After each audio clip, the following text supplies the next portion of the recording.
प्रभु यीशु मसीह के मधुर नाम में एक बार फिर से आप सभी का स्वागत है।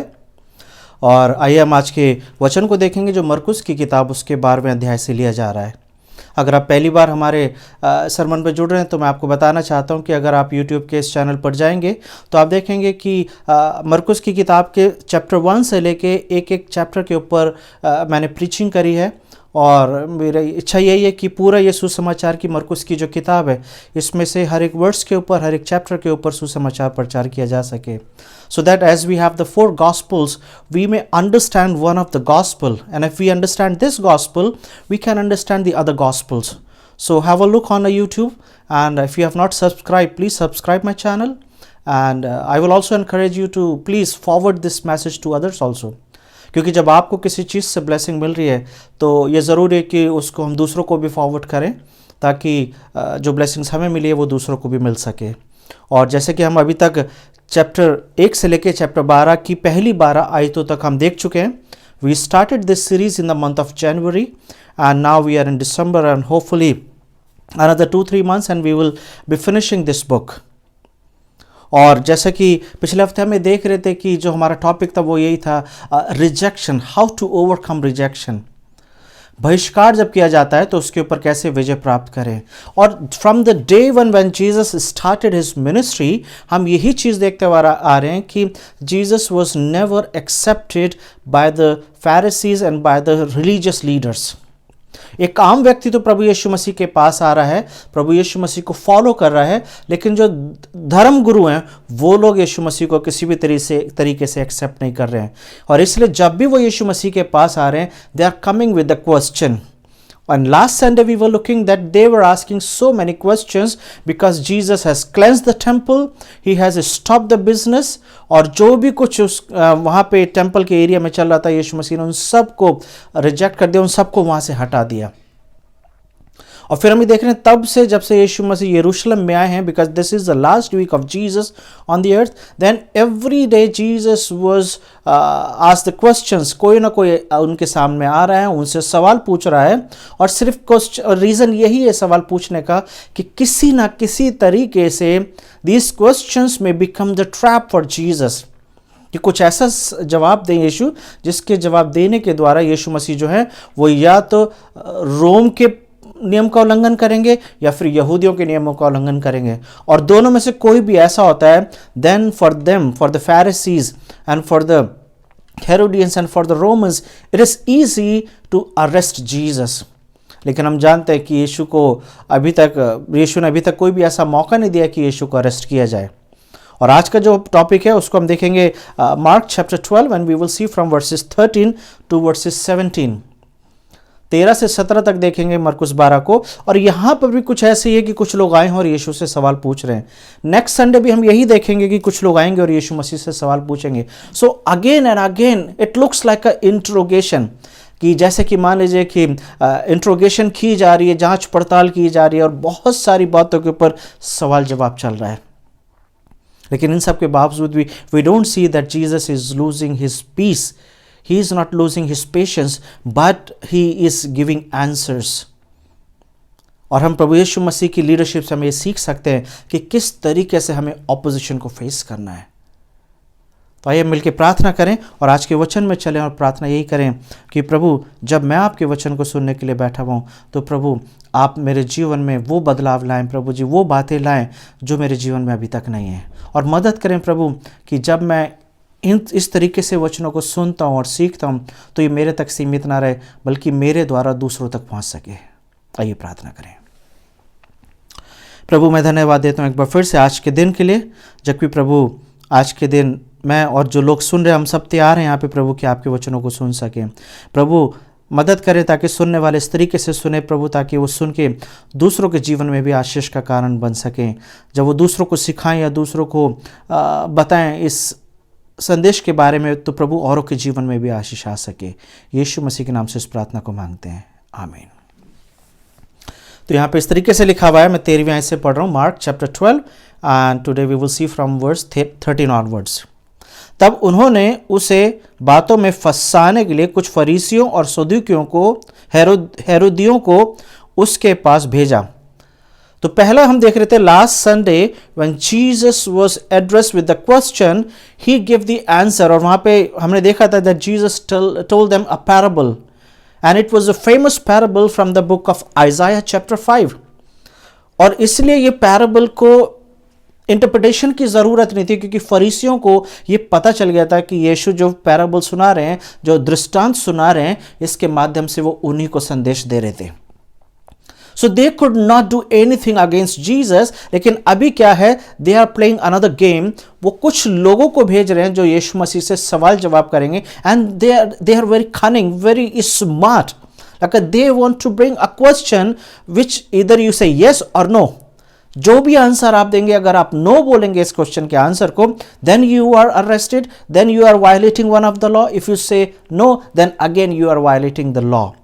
So we will see that how Jesus is going to answer. लेकिन एक चीज़ है, यहाँ पे दो लोगों को भेजा है फंसाने के लिए, कुछ फरीसियों को, कुछ हेरोदियों को। ये हेरोदियो कौन है?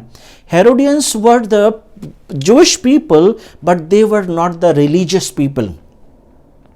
हमारे समाज में हर एक जन रिलीजियस नहीं होता है, तो उसी तरीके से ये हेरोदियों जो है, it's a sect of a people, it's a group of a people who are more influenced by the politics. ये वो ग्रुप होता था जो राजनीति में पूरी तरीके से बहुत ही सक्रिय रहता है, राजनीति में इन्वॉल्व रहता है। और अगर इस कॉन्टेक्स्ट की बात करें तो हेरोदेस के साथ या रोमन्स के साथ ये पूरी तरीके से उनके साथ मिलके काम करते हैं, but they are not religious.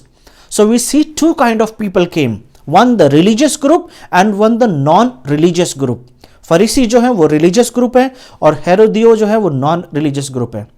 साथ ही साथ आपको ये भी समझने की जरूरत है, ये दो ग्रुप ऐसे हैं जो कभी भी एक दूसरे को सपोर्ट नहीं करते हैं।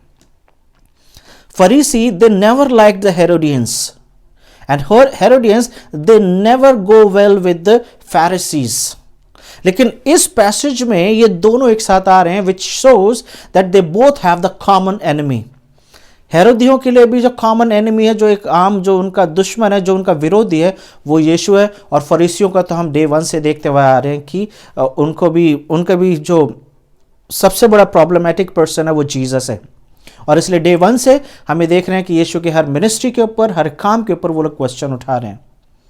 हमने अपने थंबनेल में 2 सवाल रखे थे। पहला था दैट हु इज जीसस, यीशु कौन है? And from the day 1, from the book chapter 1 of book of mark, we have seen the answers। हमने ये देखा है that how the author of John Mark जो है वो कितने सुंदर तरीके से यीशु की आइडेंटिटी को, यीशु की पहचान को प्रकट कर रहे हैं। दूसरा सवाल ये था कि यीशु जो है यरूशलेम में आ रहे हैं, और जैसे कि हमने पहले भी देखा था कि ये जो है 3-4 दिन हो गए यीशु को यरूशलेम में आए हुए, and soon he will be arrested.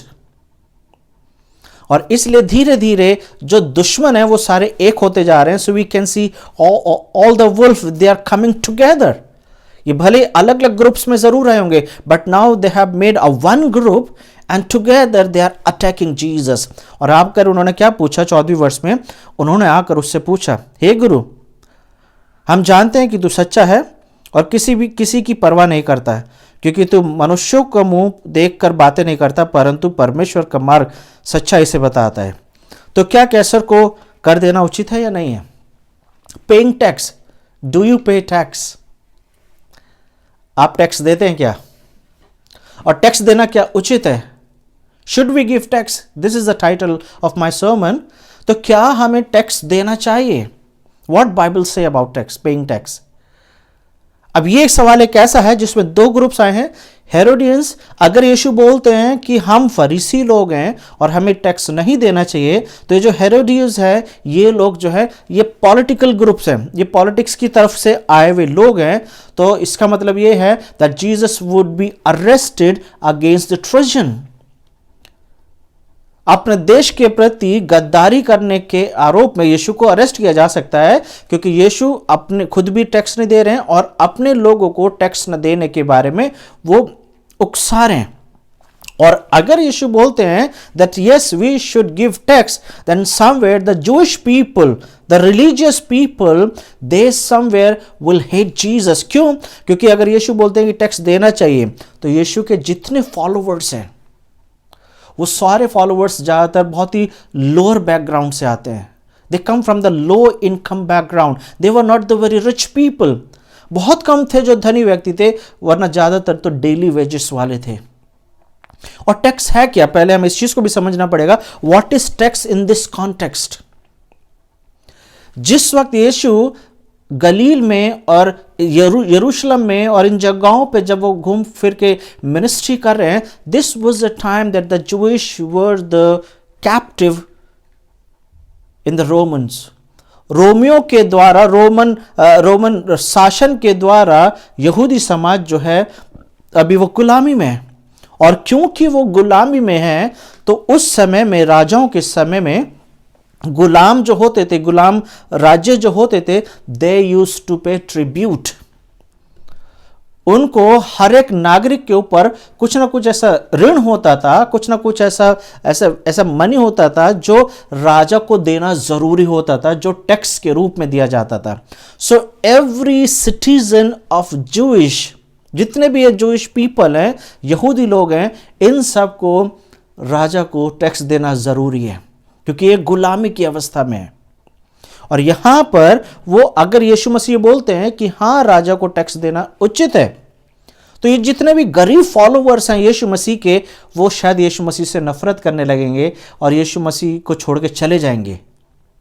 क्योंकि अभी तक वो यही देख रहे हैं कि यीशु की शिक्षा जो है उनको बोल्ड बना रही है, यीशु की शिक्षा उन्हें बहुत एक अलग तरीके का जीवन जीने में मदद कर रही है। लेकिन अगर यीशु की शिक्षा ये बताती कि टैक्स देना चाहिए, कर देना चाहिए, तो फरीसी भी इस चीज को बोलते हैं और रोमी साम्राज्य भी इस तरीके से बोलता है, तो एक तरीके से अपने ही लोगों के ऊपर दबाव बनाने वाली बात है।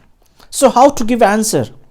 और यहां पे पहली वर्ष में लिखा हुआ है, 13वीं वर्ष में, तब उन्होंने उसे बातों में फंसाने के लिए, तो एक चीज है कि they wanted to trap Jesus किसी ना किसी तरीके से। अगर पिछले हफ्ते की वर्ष देखेंगे, पिछले हफ्ते जब हम देख रहे थे 12, उसकी 12वीं वर्ष अगर मैं आपके सामने पढ़ूं, मरकुस 12 और उसका 12, उसमें ऐसे लिखा हुआ है, तब उन्होंने उसे पकड़ना चाहा। और ये वाली लाइन कई बार मरकुस की किताब में हम देख चुके हैं, that these people they wanted to arrest Jesus.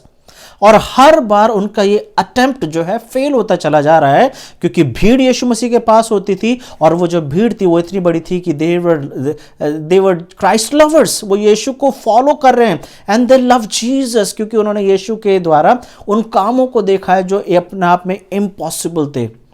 तो फरीसी अभी तक अपने मकसद में कामयाब नहीं हो पाए हैं। And once again and again we will see that they want to trap Jesus. और यहां पे क्या लिखा हुआ है 15वीं वर्ष में, हम दे या ना दे, कर दे या ना दे, उसने उनका कपट जानकर उनसे कहा।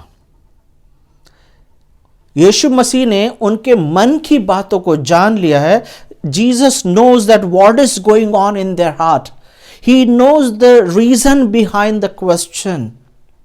और ये बात इस बात को दर्शाती है, even Jesus became the human being, even he incarnated on the earth, he was the God, because God can understand everything which is going on in your heart and in my heart.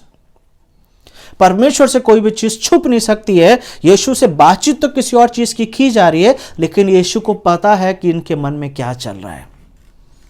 और अभी जैसे कि आप बैठे हुए सरमन सुन रहे हैं, आप जो भी कुछ करते हैं, जैसे कि दाऊद अपने 139 भजन में बोलता है, everything you know every thought even in my heart.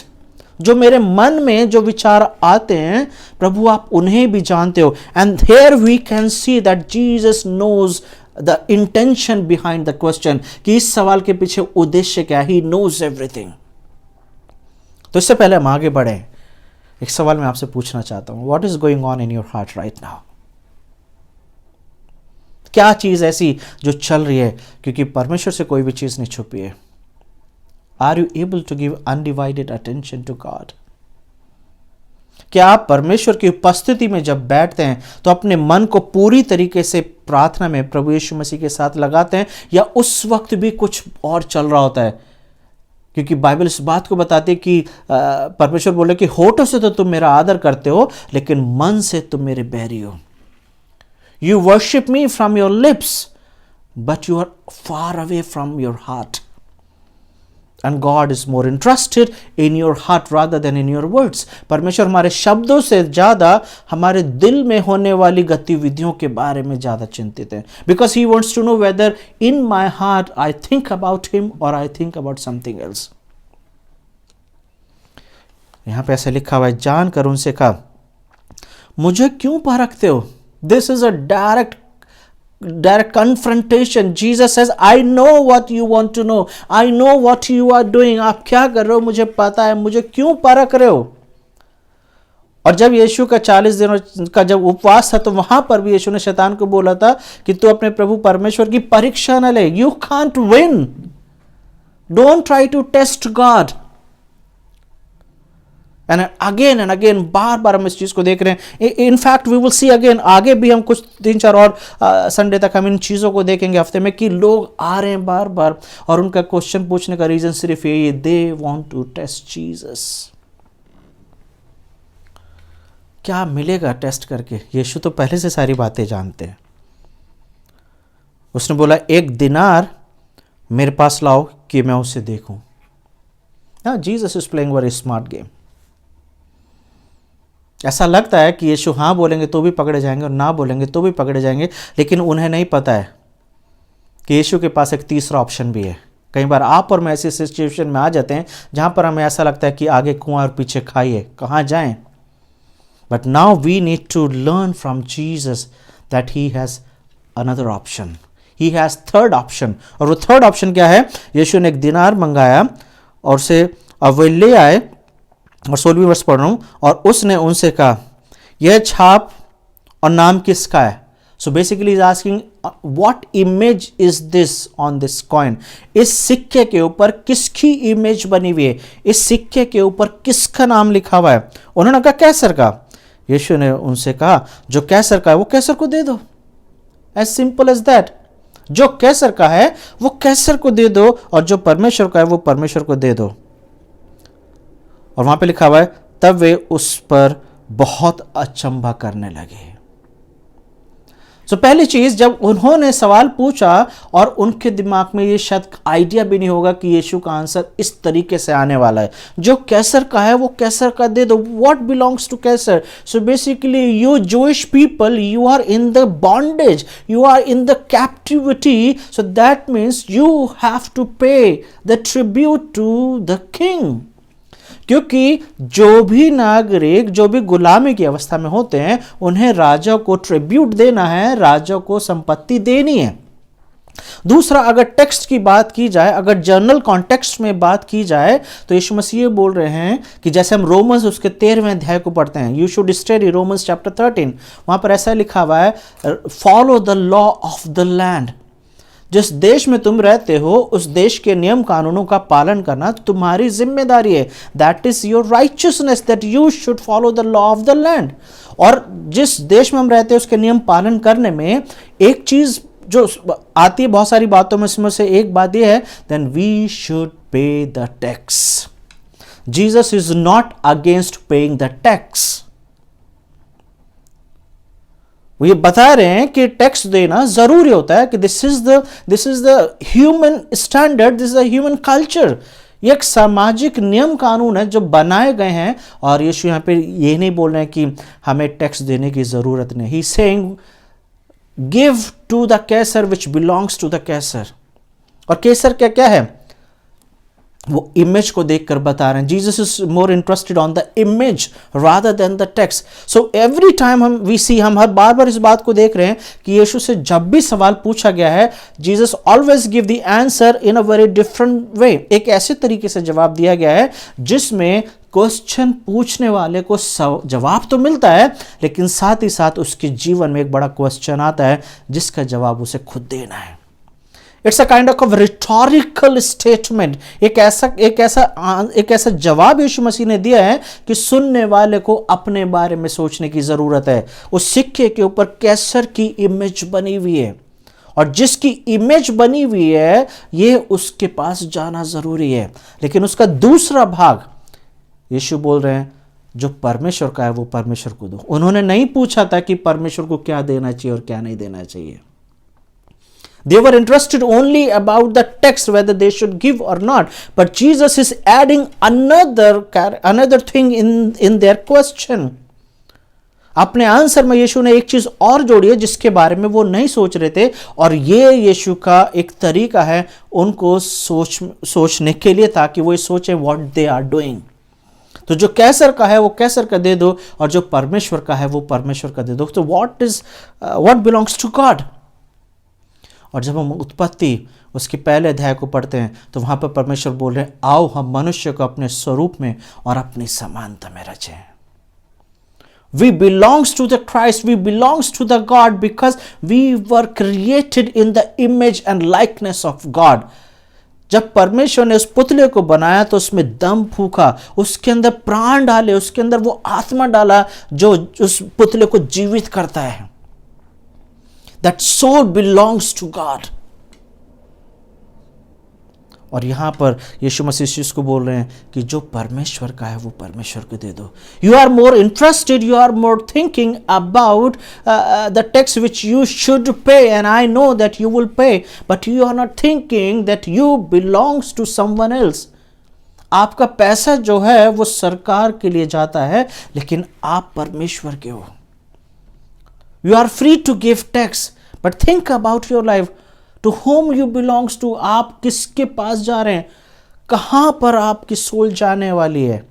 This is the big question जो ये सवाल नहीं पूछ रहे थे वहां पे, और यीशु मसीह चाहते हैं कि इस सवाल को पूछें। We are the image bearers. हर एक मनुष्य इस पृथ्वी के ऊपर, चाहे वो किसी भी जाति का हो, किसी भी वर्ग का हो, किसी भी देश का हो, किसी भी भाषा बोलने वाला हो, हर एक मनुष्य परमेश्वर की स्वरूप में बनाया गया है। इसलिए हर एक परमेश्वर के स्वरूप को लेके ही जीवित रहता है। कुलुसियों के पहले अध्याय को जब पढ़ते हैं 15वीं वर्ष से आगे, तो वहां पे लिखा हुआ है, Jesus was the image of invisible God. वो जो अदृश्य परमेश्वर का अदृश्य परमेश्वर है, जैसे कि यूहन्ना की किताब में लिखा हुआ है कि परमेश्वर को कभी किसी ने नहीं देखा। No one has seen the father except through the son. केवल पुत्र ने परमेश्वर को देखा, और ये पुत्र वो है, ये अदृश्य परमेश्वर का प्रतिरूप है। He is the image, he is the छाप, he is the image of invisible God. और जिस तरीके से वो पुत्र हमें दिया गया है ताकि इस पुत्र के द्वारा मुझे अनंत जीवन मिल सके, उसी तरीके से मुझे अपने जीवन के बारे में सोचना है कि ये जो मेरा जीवन है, ये जीवन जो है परमेश्वर का है। लोग जो हैं बहुत कुछ करते हैं टैक्स को बचाने के लिए या टैक्स देने के लिए। कुछ लोग ईमानदारी से टैक्स देते हैं, कुछ लोग उन पॉलिसीज़ को फॉलो करते हैं जिसके द्वारा वो टैक्स के बेनिफिट उठा सके और उनको और बेनिफिट हो सके, which is fine absolutely. But what about the image which you and I am bearing. आप और मैं जिस इमेज को लेके चल रहे हैं, उस इमेज का क्या करना है। यहाँ पे लिखा हुआ है, वो बहुत ही ज़्यादा आश्चर्य हो गए कि इसके बारे में तो हमने सोचा नहीं था, व्हाट टू डू। तो ऐसा लगता है कि उनका मुंह बंद हो गया, और उसके बाद उनकी हिम्मत नहीं हुई होगी कि यीशु से कोई सवाल पूछे, बल्कि चुपचाप वहां से चले गए होंगे। हर एक अटेम्प्ट उनका फेल हो रहा है, और हर एक अटेम्प्ट में Jesus is leaving one question with them. And today's question for you and me, आपके और मेरे लिए आज का सवाल सिर्फ यही है कि क्या मैंने अपने सृष्टिकर्ता को पहचान लिया है। क्या मैंने अपने आप को पूरी तरीके से सृष्टिकर्ता के हाथ में दे दिया है। जैसे टैक्स देना ज़रूरी है, अगर टैक्स नहीं दिया जाएगा तो बहुत कुछ प्रॉब्लम्स हो सकती हैं। उसी तरीके से क्या मैं अपने आप को प्रभु के हाथ में दे रहा हूँ, क्या उस प्रभु के हाथ में जिसने आपको और मुझे बचाने के लिए सलीब पर अपनी जान दे दी, उस प्रभु के हाथ में देने के लिए जिसे प्रभु परमेश्वर ने आपको और मुझे दे दिया। यूहन्ना 3:16 में लिखा हुआ है, परमेश्वर ने जगत से ऐसा प्रेम करा कि उसने अपना इकलौता पुत्र दे दिया। He gave, simply he gave, दे दिया। क्यों दिया? ताकि जो कोई विश्वास करे वो नाश ना हो। यीशु मसीह जब यहां पर बोल रहे हैं कि टैक्स देना जरूरी है, तो वो सिर्फ एक जाति, एक तरीके के लोगों को नहीं बोल रहे। He is giving answer to everybody, even the believers and non believers, everybody should pay the tax. हर एक जन को टैक्स देना जरूरी है, क्योंकि यीशु मसीह इस बात को जानते हैं कि हम जो बिलीवर्स हैं, जो प्रभु यीशु मसीह के फॉलोवर्स हैं, जो यीशु मसीह को मानने वाले हैं, वो अभी एक ऐसे जीवन को जी रहे हैं, एक ऐसी दुनिया में जी रहे हैं जहां पे इस संसार के नियमों का पालन करना जरूरी है। लेकिन एक समय आएगा जब परमेश्वर के लोग परमेश्वर के साथ उस गार्डन में रहने वाले हैं जहां पर उन्होंने अपने आप को पूरी तरीके से प्रभु के हाथ में दिया होगा। तो यीशु मसीह यही बोल रहे हैं, क्या उस जगह पे रहने के लिए तुमने अपने आप को समर्पित कर दिया है क्या? You are more interested in the tax, but I want to tell you the think about your life. Think about your life. और अगर अभी तक आपने अपने जीवन को प्रभु के हाथ में नहीं दिया है, then today maybe the Jesus is calling you। उसकी आवाज़ को आपको पहचानने की ज़रूरत है, क्योंकि वो आपको ये बता रहे हैं कि आप उन्हीं की इमेज में, उन्हीं की समानता में बनाए गए हैं। और अगर आपको ये बात नहीं पता थी तो आज प्रभु इस बात को आपको बताना चाहते हैं, और वही चाह रहे हैं कि जिस तरीके से जो टैक्स है वो सरकार का होता है, लेकिन आप परमेश्वर के हैं।